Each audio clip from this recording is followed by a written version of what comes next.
Check, check, check, check. Yon. Welcome back dito sa aking reaction video. Pero ngayon ang gagawa natin ay Ahon 15 prediction. At yon. Um, malapit na yan. Ito. Sa December 20 at 21 sa The Tent at Villar City. Dito lang yan sa Las Piñas. Search nyo lang The Tent sa mga magwe-waste. At ang alam ko magkakaroon yata ng day 3 or December 28. Hindi ko lang alam kung sino yung mga sasalang doon. Pero sa ngayon, ito muna yung tawag nito yung lineup para sa Ahon 15, day 1 at day 2. At yun, sa mga magpapapromote, yan, next year, may papasok na bago magpapapromote. Siyempre, shoutout sa inyo lahat, anak ng Muntinlupa. Yun, follow nyo ako sa aking mga social media accounts. Facebook.com/HenYongPogi, TikTok, Tito Shernan 22, Instagram, Super Shernan. At wag na natin patagalin to. Eto na, prediction. Siyempre, may laban ako dito. Eto pala, pre-sale. With pre-bear na to. Para sa BAP na day 1. One day lang. Kunyari, day 1 o day 2. 1,250 para sa VIP. General ad 850 para sa 1 day. Pero kung 2 days, 2,2. Dalawa na yan, day 1 at day 2. At general ad 1,5. Yan na yun. Gates open 3 p.m. Program starts at 5 p.m. yan.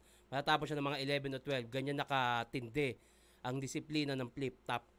At ang walk-in yan, yung mga hindi bibili ng pre-sale. Para sa general ad 1.5, sayang din yan. VIP 2,000, sayang din yan. Kaya kung ako sa inyo, umiscore na kayo, hindi ako nagbebenta, wag niyo akong tanongin kung may binibenta ako, wala akong binibentang ticket. Sa page ng Flip Top, o kaya sa mga brand partners, yan, magbebenta sila. Ayun, naku po, excited na ako dito. Simulan natin to sa day 1, eto Saki versus 3D. Tangina, Saki, yung aggression niya, ako, isa sa mga gustong-gusto kong gawa ng reaction video si Saki. Dahil gustong-gusto ko yung pagiging balagbag niya pagdating sa battle rap. Pero si 3D kasi, sa totoo lang, bago siya sumalang sa flip top, hubog na siya. Yun. Magandang laban to. Technical, pero Saki versus 3D. Si Saki kasi nagjo-joke na rin pero si 3D meron siya mga joke lately na talagang pasok talaga at witty. Mga bago rin sa pandinig. Tangina, hirap naman ito. Saki versus 3D. Puta, hirap Saki versus 3D. Tingin ko kung mas well-rounded o mas lalamang sa ibang aspeto, sa jokes, technicals, punchline. Tangina, hindi rin kasi pwedeng pabayaan yung presence ni Saki. 3D, putang ina. Saki muna ako dito. Saki, ang hirap, sa totoo lang gusto. 3D yung una kong choice, kaso Saki. Sige, Saki muna ako, Saki. Nakalimutan ko bumati. Bati muna tayo. Akata Burst Rap yan, galing tong video na to. Pasensya na, nakalimutan ko. Round 1 overtime, malala si Raf yan. Mag-focus ka dito kasi hindi mo man lang napansin yung overtime. Tapos sasabihin mo marami punchline si Raf yan. Parang may mali doon, share ko lang. Hindi ko rin napansin, tsaka na-enjoy ko kasi yung mga sinasabi niya. Shout out Tito, JM Pogi Adena ng Montalban. Redundant na yung kaya sige ni Raf. Kada rounds yun ang feelers niya. Umay, isip naman ng iba or bago, gasgas na yan sa pulo at motos, palagi ko nadidinig yan. Akata na ganyan tapos laban kay Invictus Idol, maganda pa. Shoutout naman dyan. Dyan ng Iloilo, salamat. Tito Sherna, reaction naman sa laban mo sa BRB. Hindi ako makagawa ng mga reaction video sa BRB kasi nasa channel ng mainstream, yung D5 o TV5 ata yun. Hindi ko siya magawan. For sure, makiklaim ako. Ito tayo, Rafyan versus Saint Ice. Putang ina. Speaking of Rafyan, sana mas masiksik niya, mas malesen yung overtime. Rapian Saint Ice, si Saint Ice, tangina, maganda rin talaga yung performance niya. Every battle. Pero sa pagkakataong to, mas Rapian ako. Rapian versus Saint Ice. Rapian ako dito. Manda Baliw versus Mirage. Putang ina. Si Manda Baliw, ito yung huling laban niya kay Katana. Ako, Manda Baliw talaga ako doon. Grabe yung jokes niya doon. Tang ina, ano iniisip ko, ano pa yung pwede niyang i-jokes kay Mirage? Si Mirage naman, merong mga witty jokes talaga na style Mirage ang makikita mo. Manda Baliw versus Mirage. Puta, hirap na ito Si Mirage pala, kaka-champion lang sa Motus. Manda Baliw, champion ng FRBL. Talaga namang maganda talaga yung pinapakita ng performance kada tungtong kahit silang dalawa. Tangina, Manda Baliw versus Mirage. Manda Baliw ako. Manda Baliw. Tangina kasi yung mga jokes ni Manda, hayop tarantado rin Ayun, Saki at Rafian, Manda Baliw. So far, ayun yung napipili ko. Creeply, Topper versus Lock 1 kay Ram. Putang ina, 2-on-2. Ma-share ko lang, meron dapat sa ahon, hindi si Pistolero talaga yung gusto kong makalaban. Meron akong nakaset na 2-on-2 dapat. Kaso hindi yata pasok sa trip ni Boss Arik. Meron ako naisip na 2-on-2. At game naman sana yung makakalaban. Kaso yun nga, baka hindi trip. Mukhang hindi trip. O baka hindi pang ahon, parang ganun. Parang baka ma-over yung match-up. Eto, Creeply Topper versus Lock 1 kay Ram. Putang ina, Creeply Topper, yung kulit. Tang ina is Lock 1 kay Ram. Tang inang hirap naman nito. Kababayan ko sa Bicol. Mga kaibigan ko is Lock 1 kay Ram. Putang ina, paano ba to? Huwag na lang kayo maglaban. Putang ina nyo kaysa pahihirapan nyo yung mga tao. Siguro mag-back out na lang kayo, tingin ko. Tang ina, si Topper kasi medyo pahinga. Ay, hindi medyo, ang dami niyang pahinga. Ilang taon nang walang battle si Topper. Si Slack 1 kay Ram, bugbog na yun Kahit si Creeply. Feeling ko may bagong gutom na gutom sa battle si Topper. Kaso yun nga, iba pa rin talaga yung babad ka sa battle, yung presence. Nandun pa rin. Sa ngayon, Slack 1 kay Ram ako dito. Kilala ko kasi yung kulit ng dalawan to. Although alam ko naman yung kulit ni Creeply, kahit ni Topper, pero sa ngayon, Slack 1 kay Ram ako dito. Eto, Lipcram versus Sayad. Pucha. Lipcram, well-rounded, Sayad, technical na brutal talaga. Tang ina, ang hirap naman nito. Tingin ko wag na silang maglaban. Tingin ko wag na. Mag-back out sila parehas para na hindi rin ako nahihirapan, no? Lipcram, Sayad. Lipcram. Tangina kasi iba rin pumunto si Lipcram. Si Sayad, may history talaga ng choke. Sa ngayon, Lipcram ako. Pero gusto ko talaga Sayad. Isa si Sayad sa gusto kong MC. Kaya lang, may history talaga siya ng paglimot. Kung performance ng babasihan, sulat, parehas namang magkaiba ng style, pero parehas pamatay talaga. Pero ngayon, para sa akin, Lipcram muna ako dito. Eto, Shernan versus Pistolero. Kailan ba yung huling laban namin? Part 2 na to Ito yung rematch na hindi dumaan sa isa buhay. Parehas naming debut battle to Shernan versus Pistolero. Ito yung debut battle namin sa Flip Top.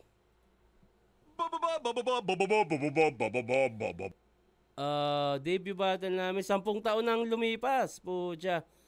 April 11, 2024. Ayan Talo ako dito kay Pistol. Natalo ako diyan kay Pistol. At hindi ko alam kung bakit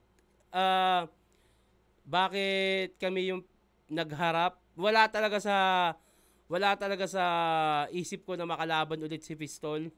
Hindi talaga siya. May iba akong hinihingi kay Enigma nung hindi natuloy yung 2-on-2 na gusto ko. May iba akong hinihingi sa kanya. Tapos nagulat na lang ako. Biglang si Pistol yung binibigay sa aking option. Sabi ko, bakit? Nakalaban ko na yan. Akala ko Walang walang rematch, parang gano'n. Tas chat sa akin si Pistol na ganto ganyan. Um, Hindi ko alam kung ano yung pwede ko pang gawin o sabihin dahil nakalaban ko na siya. Pag nakalaban ko na medyo ano, yung sa amin kasi ni Sinyo, hindi siya totally one on one eh. Two on two kung magkakalat yung ano eh. Pero yung idea, eto share ng Pistolero, feeling ko gusto makita ni Enigma yung after 10 years yung ano na ba yung nag-improve naming dalawa. Feeling ko ganun yung gusto mangyari ni Enigma. Pero yun, ibibigay ko pa rin yung makakaya ko sa battle namin ni Pistolero. Walang ano to, walang topic. Ah, ah, walang walang walang pakulo na kung ano man battle to. Kaya ayun, share ng Pistolero. Kayo na humusga, ayokong sa akin manggaling, pero ang may papangako ko lang, gagawin ko lahat para mabigyan kayo ng magandang laban, same as sa mga huli kong laban. Ganun pa rin, kayo na bahala, comment nyo kung sino sa tingin nyo, kung Shernan versus Pistolero part 2, kanino kayo. Yun. Tipsy D versus Bruce, tang inang yan. Ito 3-way battle pala to. Merong Tipsy D versus Bruce sa day 1, tapos Bruce versus M-Side sa day 2, at M-Side versus Tipsy D. Putang ina, may pahinga si Tipsy D tsaka Bruce ha. M-Side. Oo nga, may pahinga nga. May pahinga sila. Maglalaban na sila sa day 1. Si M-Side ang walang pahinga, magkasunod. Putang ina. Excited na ako ma-spit ni Tipsy D yung sulat niya kay M-Side. At ma-spit niya kay Bruce. At excited naman ako si Bruce. Ma-spit ni Bruce yung sulat niya kay M-Side, ma-spit niya kay Tipsy D. Tipsy D versus Bruce. Sa ngayon, Tipsy D ako dito. Tipsy D. Yun lang naman. Tipsy D. At Shay versus EJ Power. Eto na, putang ina. Dark Humor God versus Dark Humor King. Parehas barubal. Shay sa uling laban niya kay Six Threat. Grabe yun. Grabe yung binuksan niyang libro para kay Six Threat. EJ Power naman. Ganun din. Starter lang ang nagpatalo. Shay, EJ Power kung bastusan, putang inang hirap naman nito. Shay, EJ Power. Parehas pala silang semi-finalist, no? Semi-finalist ng PSP, semi-finalist ng Flipta. Putang ina, paano kaya to? Tang ina, baka isang oras na laban to, parehas overtime to, putang ina. Parehas nag-overtime tong dalawan to eh. Shay, EJ Power, siguro, tingin ko, EJ Power ako dito. EJ Power. Kasi si Shay, yung battle niya is istorya eh.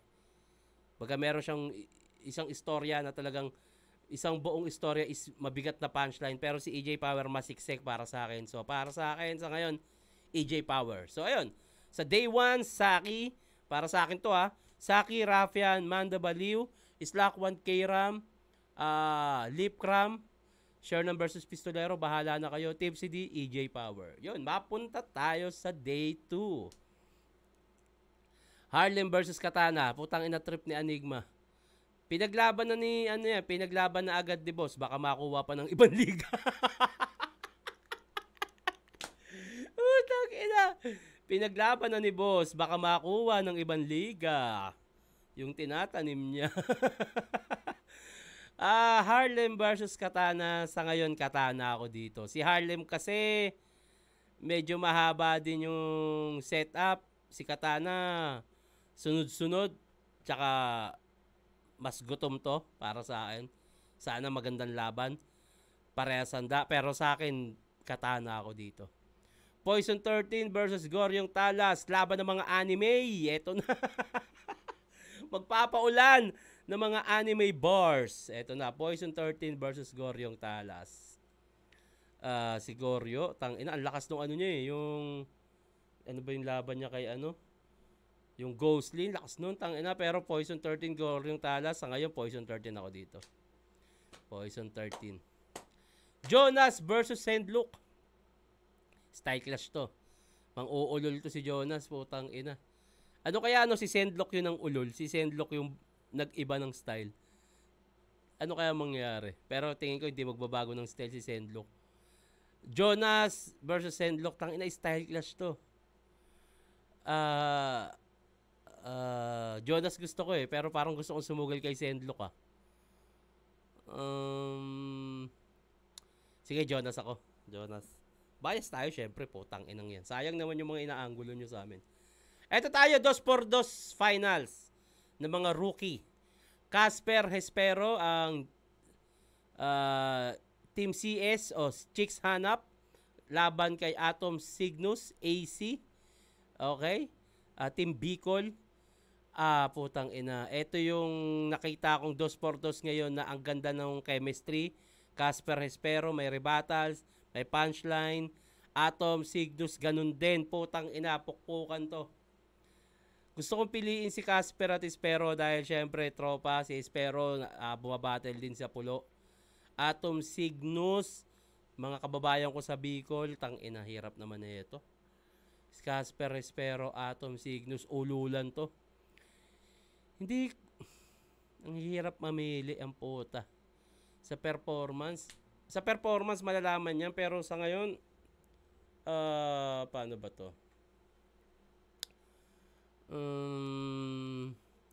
Casper Hespero, Atom Cygnus. Parehas kasing malakas eh.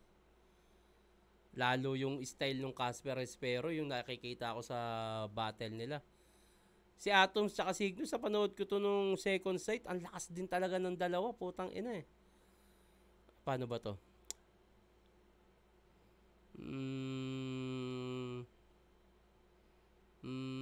Siguro sa pagiging babaero, panalo si Casper tsaka Hespero. Sa lalakero, si Atoms tsaka Cygnus. Gusto ko, choice ko Casper Hespero, pero babalik ta rin ko. Atom Cygnus ako. Dahil kababayan ko sila sa Bicol, yun. Atom Cygnus ako. Yun! Katana, Poison 13, Jonas, Atom Cygnus. Eto, Husky versus Batang Rebelde. Putang ina. Ang ganda ng performance ni Husky nung huling laban niya kay, kay Cripply. Sa totoo lang, ang ganda. Sobrang ganda nun. Kay Batang Rebelde, kay Tipsy D. Merong unpredictable bars. Batang Rebelde, unpredictable jokes naman kay Husky. Tang ina, hirap na ito Husky ako. Husky. Bruce versus M-Side. Tang ina, ito. Ito na yung magkasunod eh. Puta, 3-way battle. Huling nangyari to. Anong ahon ba yon? Yung Looney, Delo, Balaki. Tang ina. Bruce versus M-Site, kung lalabas yung M-Site na dahilan kung bakit tinatawag siyang malakas ngayon. Kasi si Bruce kasi, putang ina, may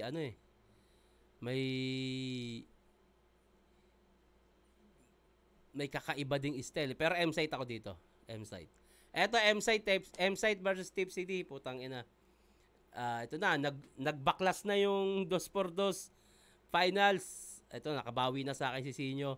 Ang tanong, makakabawi kaya si Tipsy D kay M-Site? Tanginang hirap na ito, magkasunod laban ni M-Site, no? May pahinga si Tipsy D. At pag natalo si M-Site, nanalo si Tipsy D, bawi na. Bawi na ang pagkatalo nila sa amin, pero hindi na mababawi yung titulo.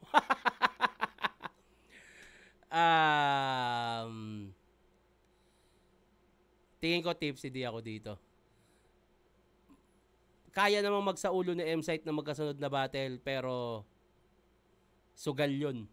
Habang si Tipsy D may battle ng day 1, makakapagpahinga. Yun lang. Hindi. Si M-Site, kilala ko yung kartada na ito. Alam kong kaya niyang bumattle ng magkasunod. Ginagawa namin dati yan eh. Nung rookie namin. Battle flip-top, battle sa bahay katay. Yan.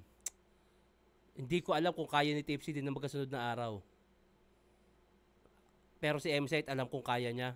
Pero sugal. Ang lamang lang ni Tipsy D, may pahinga siya. Si M-Site, wala, magkasunod. Tangina. Hirap na ito M-Site, Tipsy D. Sige, Tipsy D ako. May pahinga eh. Si M-Site, wala. Pero, ang pinapangambahan ko kung kaya ba ni Tipsy D magkasunod, kasi sure ako kaya ni M-Site. Yun nga lang, baka mapiga ng husto dahil magkasunod. Ang nakikita kong lamang ni Tipsy D, may pahinga siya. Kaya baka magkarambola yung M-site at M-site magkasunod na laban. Kaya tingin ko, baka Tipsy D, baka. Eto, GL versus Bitrom, Isabuhay 2024, puta. Ay, ay, ay, ay, ay, ay, ay, ay, ay, ay. Ang puso ko ay GL, ay ang pera ko ay GL, pero ang puso ko Bitrom. Grabe pagiging dark horse ni Bitrom, tangina, kupal. Iniisip ko kung paano niya kukupalin si GL, kung anong klaseng pang-iinsulto gagawin niya.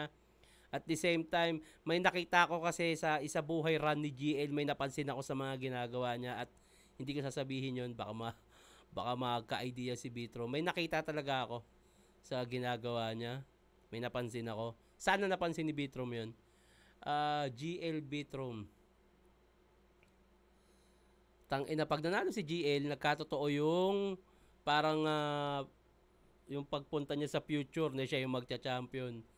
Tangina, mabasag kaya ni Bitrom to? Tangina, paano kaya to? GL Bitrom. May rebat si Bitrom. GL, ang bigat ng sulat. Dito ako sa underdog. Bitrom ako. Bitrom. Yun!